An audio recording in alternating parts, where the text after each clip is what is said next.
Hey guys, what's going on? Currently at the shop hanging out with Joey Chevelle, who is actually Joey Chevelle. Very close to being legit Joey Chevelle. Start that thing up. Oh, that's right. We had waiting on some had a couple of issues. We had to put some Healy coils in the throttle body, or in the upper plenum. But we had the cold air intake done. Needs to go off the powder coating. This needs to go off the powder coating. But everything else is done. We need to charge the AC. Batteries relocated. Wiring's cleaned up. Windshield wipers at Detroit Speed, right? Mm-hmm. They're installed. A little bit of a fiasco getting the wiper blades to clock correctly, but they are clocked. They took a lot of clock. Either way. Together, running, ready to be driving. Oh, transcooler is installed right down there. We got a lot of stuff done on this thing. Yeah. I think we're running out of stuff. Center console's installed. Did you Velcro up the ECU? Yeah. ECU is Velcroed underneath the dash pad.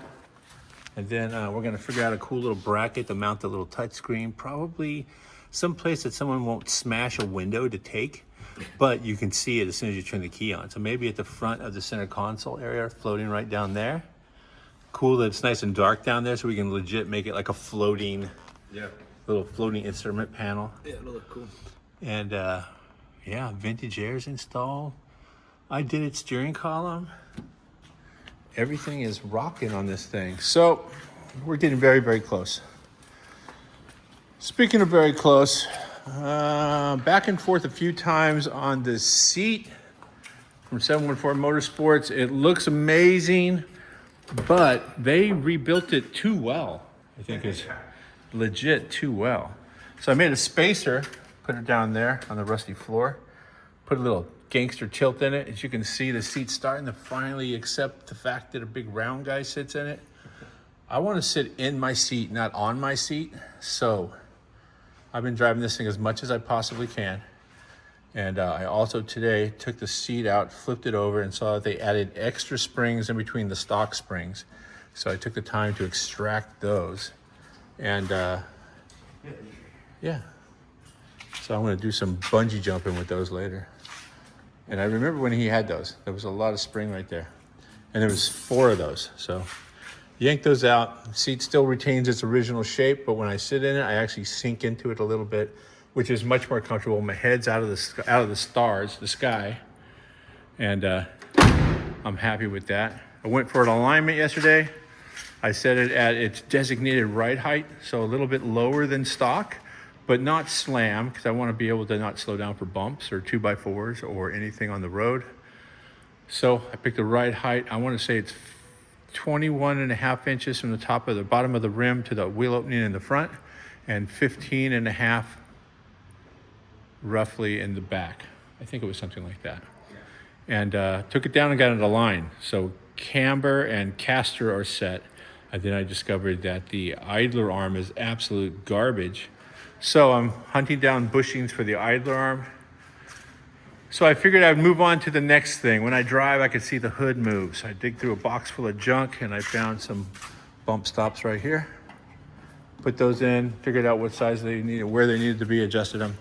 And then I remembered the last time I drove this thing, I turned on the headlights and they went to about here. Honestly, they were to about here. Just super dull, all original. And they are the original headlights. So, or they were changed in the early 70s. So I happen to have some Retrobrights here from Holley. They've been sitting on a shelf over there waiting to go in. And to be perfectly honest, if anybody sees my car with Retrobrights, they're gonna steal the car. I'm gonna get it back with just no headlights.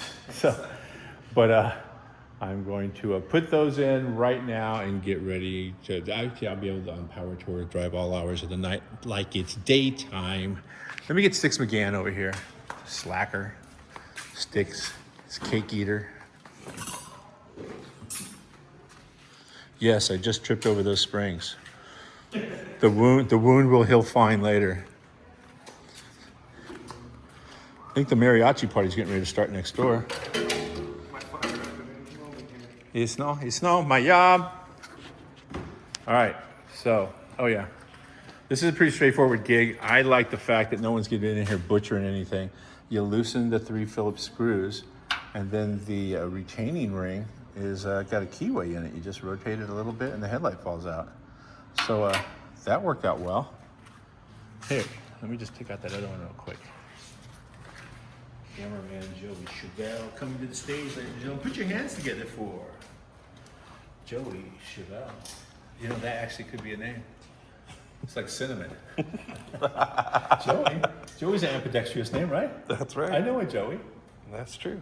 She's crazy. He's a loon. Hi, Joey.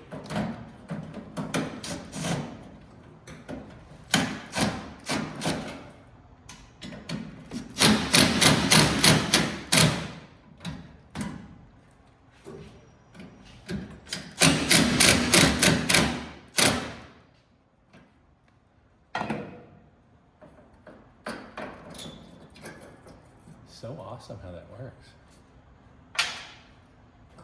Out with the old, dude. The GE, I think this was supposed to have a T in them.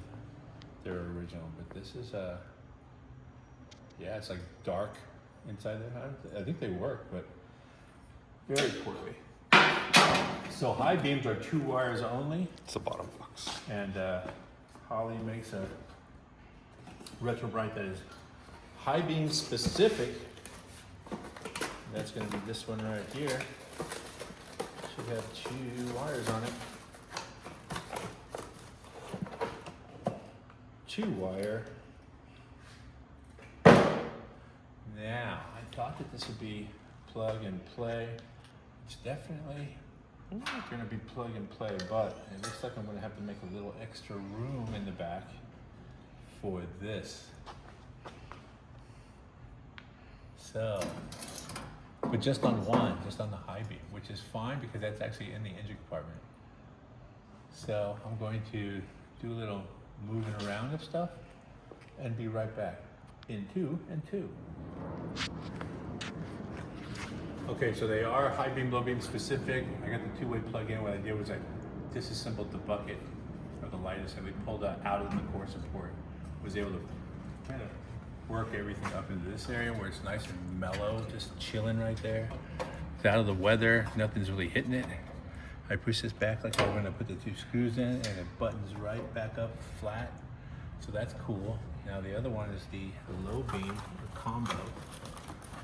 On these vehicles, well, a lot of early vehicles, they are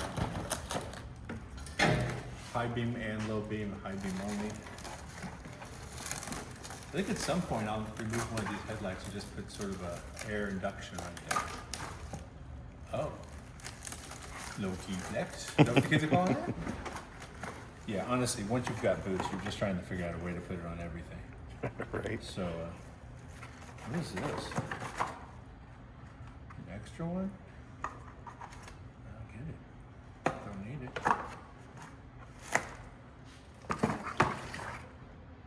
Oh, that might be for later model car. But 3 wire, not 2 wire. Low high beam is 2 wire. Now I can plug this in here. I think I can safely tuck this around the corner. Yeah, there's a good space right there.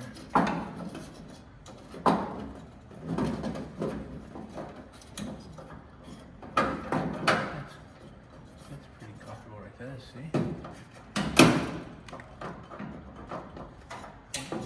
That's a good place for it.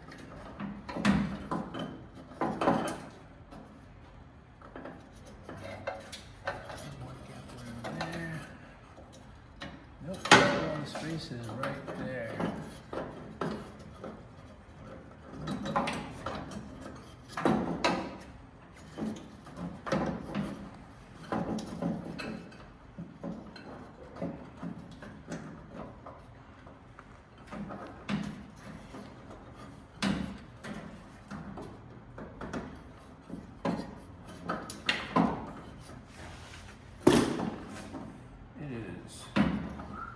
A test. You can see it right there.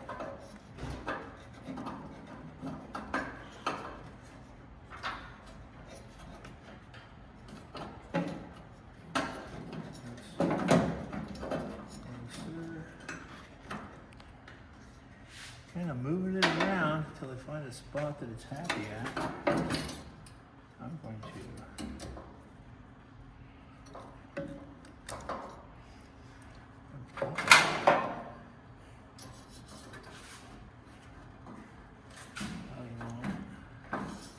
I can put this 100% right next to the other one. There's a big area right here.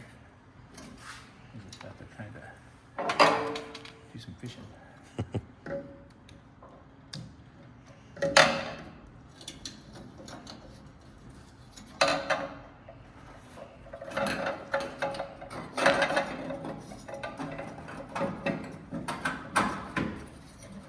Yup. Happily right up in that area and pretty close. I think that'll work. So this is installed.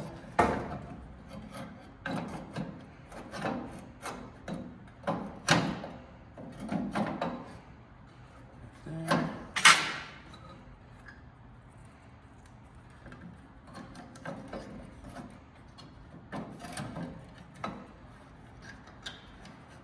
Line up the keyways. Give it a little turn. Make sure that's level. I think we're good.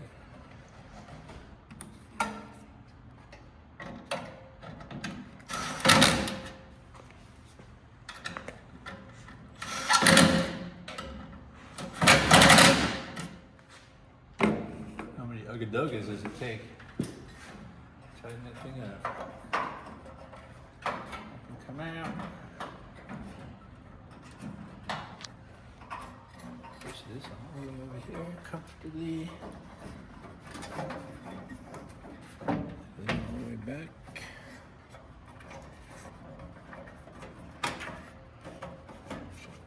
Now when I do end up taking this thing all apart, I'm going to probably cut all this out, put new plugs on it. But for right now, that is plug and play.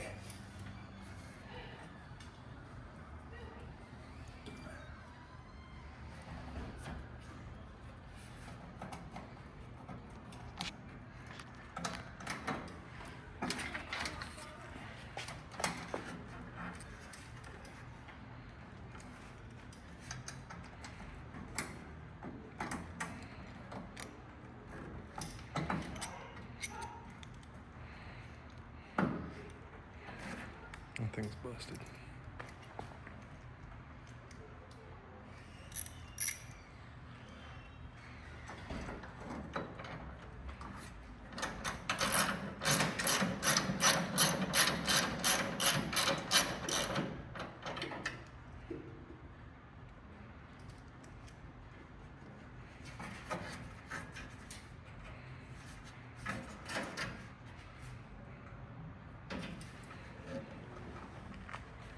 Ow.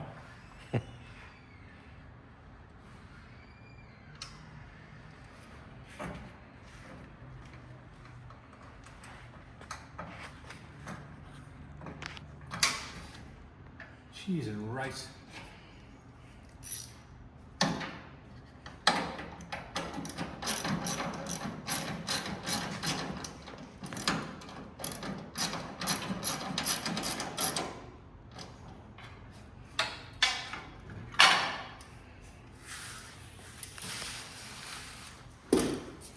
I wonder if there'd be a clear difference in the light.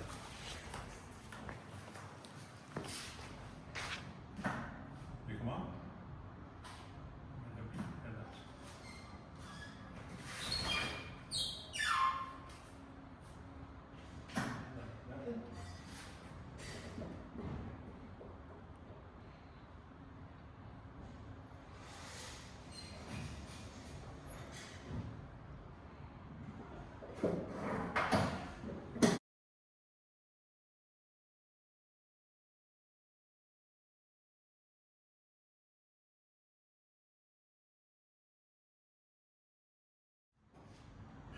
Okay, so after finding all the rusty, corroded screws that hold the headlights on, getting them all cleaned up and put back together, the Retrobrights bolted right in, everything dialed right in. I knocked all the rust and chunks off the dimmer switch.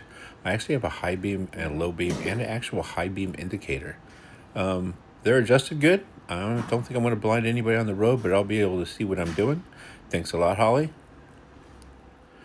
After I did the lights, I shot over to Johnson's alignment. I set the vehicle up on a specific ride height. And then, actually in this picture, I'm doing a selfie with Steve Johnson. And that's Jerry Seinfeld's Porsche in the background. Like I said, I set the suspension at a specific height. I drove it around and made sure it was riding good, and I didn't necessarily have to sled on for dips, but it's a little bit lower than stock. It's kind of the way I like it. Looks good.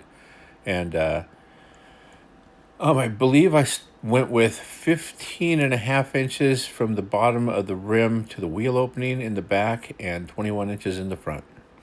Thanks a lot for watching, you guys. Don't forget to like, subscribe, and share, and look for more videos from Power Tour.